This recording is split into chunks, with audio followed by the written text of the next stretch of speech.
लेती हूँ। और राइस को अच्छे से क्योंकि 2 बार धो मतलब लूँगी, वो क्योंकि इसका स्वादिष्ट जितना भी बहुत मांड बनते वगैरह हैं। होता है, एक्स्ट्रा चीज़ें तो होती इसमें हैं, मैं वो पहले निकल 1 से जाएगी। 2 बार अदरवाइज़ धो आपके लेती जो हूँ, राइस क्योंकि होते हैं जितना वो भी इनका खिलमा-खिलमा मांड नहीं होता है वो बनते। उतर जाता है। वैसे ही हमेशा बासमती अदरवाइज़ चावल आपके है और ये चावल जो काफ़ी होते लंबे हैं हो वो जाते हैं बनने के चिपके-चिपके बाद और बनते हैं। काफ़ी तो खिले-खिले 1-2 बार बनते अपने हैं। चावल को बट ज़रूर 1 वॉश या 2 करें। बार धो लेना चाहिए, क्योंकि काफ़ी दिन के राइस हो गए थे। मैंने कहा कि डेढ़ 2 महीने हो गए थे हमारे राइस नहीं बने थे, तो ये पहले के ही रखे हुए थे।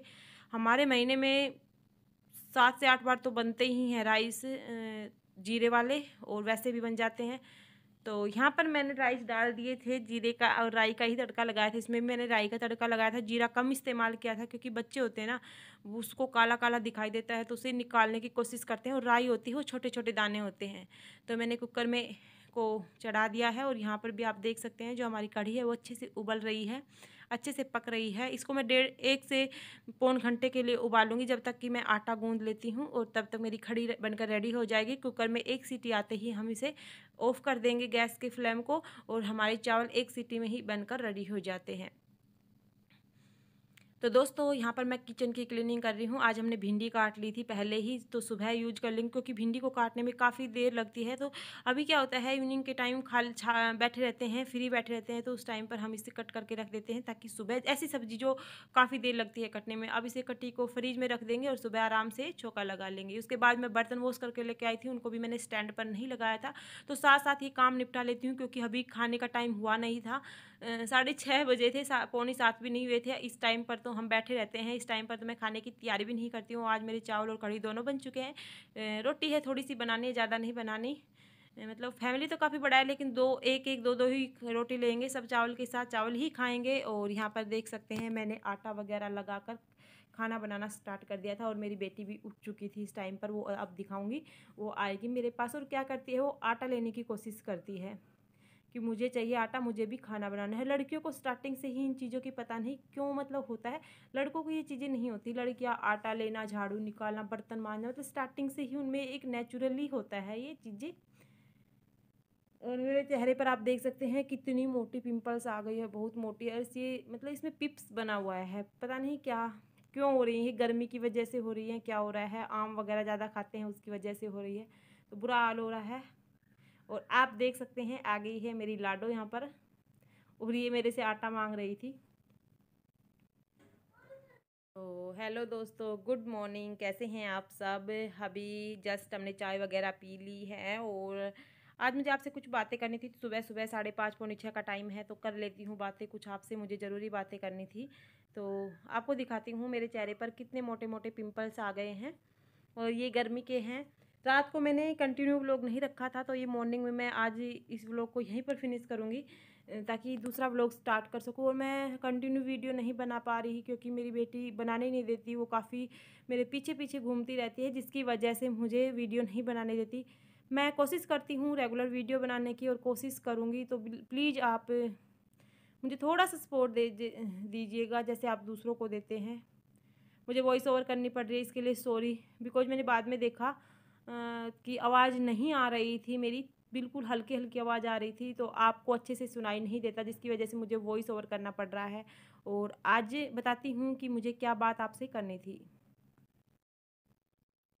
तो दोस्तों मैं कई दिनों से सोच रही थी कि मैं आपसे कुछ कहना चाहती हूँ। दोस्तों एक्चुअली में क्या होता है ना, आजकल हर किसी का बुरा वक्त चला हुआ है, हर किसी का। इस कोविड की वजह से हर किसी ने अपने लव वंस को खोया है, हर किसी के किसी भी रिलेटिव में या किसी के अड़ोसी पड़ोसी में कोई ना कोई डेथ हुई है या कोई ना कोई उनसे बिछड़ा हुआ है। बहुत सारे ऐसे भी लोग हैं जिन्होंने अपने पूरे पूरे फैमिली को खो दिया है। जब न्यूज़ पढ़ते हैं तो बहुत ज़्यादा हर्ट होता है। और हमने भी अपने मतलब बहुत सारे लोगों को खोया है रिलेशन में, या हमारे बहुत ज़्यादा अड़ोसी पड़ोसी कह सकते हैं। तो इस वक्त में जब हम देखते हैं तो एक दूसरे का लोग साथ नहीं दे रहे, इस बीमारी की वजह से कह सकते हैं या कुछ भी कह सकते हैं, लेकिन ये इंसानियत नहीं है। कई बार अपने आप में एक ऐसा मतलब पसीज जाता है मन की, आखिर ये क्या हो रहा है, ऐसा क्या गुनाह किया था, लोग कंधे तक नहीं देने आ रहे हैं। एक बेटा है अपनी माँ की अंतिम संस्कार को अकेले अपनी माँ की लाश को लेकर जा रहा है, कोई अड़ोसी पड़ोसी कोई रिलेटिव नहीं थे, आज तक जो बैठे हुए थे, आज तक जो अपना मानते थे वो दूर हो गए हैं। देखो प्रिकॉशन के साथ दूसरों की हेल्प ज़रूर करें, अदरवाइज हमारे साथ भी ये चीज़ें हो सकती हैं। और अगर आप दूसरों को साथ देंगे तभी आप मतलब दूसरा लोग क्या होता है, पहले ही इस बीमारी की वजह से अपनों को खोने की वजह से बहुत ज़्यादा टूट चुका होता है, और फिर उसे जब किसी का सहारा नहीं मिलता, तो आप सोच सकते हैं अगर आपके साथ ऐसा होता है तो क्या होगा आपके ऊपर। जब एक दूसरे का हम साथ देते हैं ना, तो हमारी आधे दुख दूर हो जाते हैं, ये सही कहावत है। और ये इतना बुरा वक्त चला हुआ है, हर किसी के साथ बीत रही है कुछ ना कुछ, तो इस बुरे वक्त में ही पहचान हो रही है कि कौन अपना है कौन पराया है। चाहे आप किसी के ना जाएँ, किसी की डेथ होने पर ना जाएँ, किसी के मतलब कुछ भी हो जाए तो ना जाएँ, लेकिन आप फ़ोन कर कर उनका हाल-चाल ज़रूर पूछें। आपके अड़ोस-पड़ोस में कोई ऐसा पेशेंट मिलता है, जिनका पूरा पूरा फैमिली मतलब इस बीमारी से ग्रस्त हो जाता है, तो कई बार क्या होता है कि लोग नहीं जाते, आप उनकी ज़रूरतों की चीज़ों को पूरा करें। वो पूरी रूप से सामर्थ्य भी होते हैं बट लोग उनके पास तक नहीं आते, उनको मतलब कुछ चीज़ें नहीं देकर आते। इससे आपको ये बीमारी चिपक नहीं जाती। आप पूरी तरह से प्रिकॉशंस करें, हैंड वॉश करते रहें, मास्क वगैरह लगाकर उनकी नीड की जो चीज़ें होती हैं, उनको ज़रूरत होती हैं, वो चीज़ें उनके घर पर पहुँचाएँ ताकि उनको कोई मतलब ऐसा ना लगे कि उनकी इतनी भयंकर बीमारी है। क्योंकि इस बीमारी में हम देखते हैं कि बहुत सारे लोग इसी वजह से मतलब मर रहे हैं, इसी वजह से अपने आप को मतलब अटैक आ रहा है कि वो डर जाते हैं कि कोई नहीं होगा, ये बीमारी हमारे लग गई, अब तो पता नहीं क्या होगा, कोई हमारे पास नहीं होगा, अब हमारे बच्चों का क्या होगा। इस तरह की सोच उनके दिमाग में आती है और जिसकी वजह से ऑटोमेटिकली अटैक बन जाता है। तो लोगों को आप सहयोग देंगे, उनको ऐसा नहीं लगेगा कि वो अकेले हैं, वो इस बीमारी से जीत सकते हैं। कोरोना इतनी भयंकर बीमारी नहीं है जिससे अगर आपकी इम्यूनिटी सिस्टम अच्छी है, अगर आपको किसी प्रकार की वैसी बीमारी नहीं है, तो आप ईज़िली से इस पर काबू पा सकते हैं। बस आपके अंदर थोड़ा-सा सहन साहस, धैर्य होना चाहिए और आप अगर आपको किसी के हो गया है, तो आप उनको थोड़ा-सा सहयोग दें, उनसे दूर ना हटें। दूर हटते हैं तो आदमी और भी ज़्यादा डर जाता है। आए दिन नए-नए केस पड़ते रहते हैं, कुछ ना कुछ ऐसी घटनाएँ जो दिल को पिघाल देती है। लगता है पता नहीं क्या गुनाह किया था, इंसानियत पता नहीं कहाँ गई। अपने और पराये का असली पहचान इस बीमारी में हो रही है। जो अपने होते हैं ना, आज तक तुम्हारे पास सब कुछ था तो तुम्हारे पीछे-पीछे घूम रहे थे, आज तुमने अपने किसी को खोया है तो मुँह मोड़ लेते हैं, तो वो अपने नहीं होते और कभी भी आपके अपने नहीं बन सकते।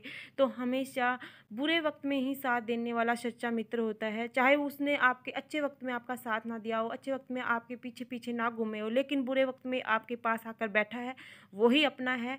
तो एक इंसानियत के नाते आप सभी की थोड़ी-सी हेल्प करें, ज़्यादा नहीं तो आप अपने अकॉर्डिंग करें, थोड़ा-सा लोगों को धैर्य बंधाएँ। जिनके साथ इस तरह की घटनाएँ हो रही हैं, उनको थोड़ा-सा धैर्य बंधाएँगे तो लोग आपको भी कभी न कभी आपके ऊपर भी कुछ बाधा आती है तो आपके साथ ज़रूर खड़े होंगे। इंसान को सब कुछ याद रहता है और बुरा वक़्त हमेशा याद रहता है, कभी नहीं भूलता बुरा वक़्त इंसान।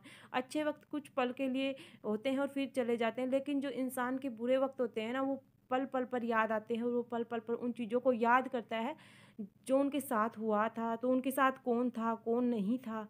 तो इन चीज़ों को आपको ध्यान रखना है इस बुरे वक़्त में आप लोगों को धैर्य दें, तभी आपकी इंसानियत दिखती है। तो आज का व्लॉग काफ़ी लंबा हो गया है और आज के व्लॉग को हम यहीं पर समाप्त करते हैं। मिलते हैं एक नेक्स्ट वीडियो के साथ। आज ये व्लॉग नहीं था, मैं कुछ कहना चाहती थी, मेरे दिमाग में बहुत दिनों से कुछ ना कुछ चला हुआ था। तो आज की वीडियो को यहीं पर ख़त्म करते हैं, मिलेंगे एक नेक्स्ट वीडियो के साथ। तब तक के लिए bye bye, take care. Thank you for watching our video.